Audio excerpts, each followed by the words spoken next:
আপনারা এখানে তেল মজুত করে রেখে ভোক্তাদের তেল দিচ্ছেন না। আপনাদের লাইসেন্স বাতিল করে দেওয়া হবে, পুলিশ এই সব তেল ন্যায্য মূল্যে ভোক্তাদের মাঝে বিক্রি করবে।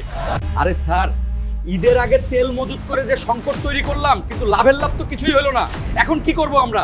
এত টেনশনের কিছু নাই, সোজা আঙুলে ঘি না উঠলে আঙুলটা একটু বাঁকা করতে হবে। পাবলিক হুড়োহুড়ি করে তেল মজুত করবে, চাপ পড়বে সরকারের উপরে।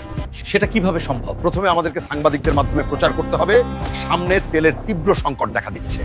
তারপর পাবলিক তেল মজুত করার জন্য পাম্পে ভিড় জমাবে, কিন্তু আমরা 200 টাকার লিমিট দিয়ে নিজেরাই সব তেল মজুত করে রাখবো, দোষ হবে সরকারের।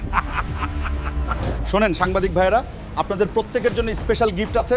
বিনিময়ে কাল থেকে রিপোর্ট করবেন জ্বালানি তেলের তীব্র সংকট, যে কোনো মুহূর্তে দাম বাড়তে পারে। আপনি কোনো টেনশন নিয়েন না স্যার, আমাদের বিষয়টা শুধু মাথায় রাখেন, তারপর টিভিতে চোখ রাখলেই খেলাটা দেখতে পারবেন। ব্রেকিং নিউজ, দেশে তীব্র জ্বালানি সংকট দেখা দিয়েছে, যে কোনো মুহূর্তে বেড়ে যেতে পারে দাম। অনেক পাম্প ইতোমধ্যে বন্ধ হয়ে গেছে। মামা, ট্যাঙ্কিটা ফুল করে দেন। পাম্পে তেল নাই, সর্বোচ্চ 200 টাকা নিতে পারবেন, এর বেশি হবে না।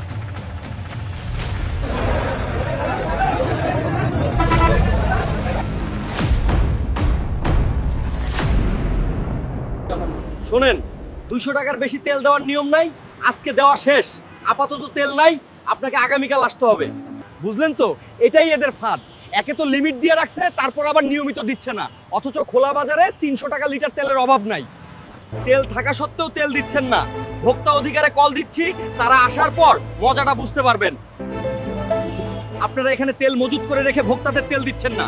আপনাদের লাইসেন্স বাতিল করে দেওয়া হবে, পুলিশ এই সব তেল ন্যায্য মূল্যে ভোক্তাদের মাঝে বিক্রি করবে।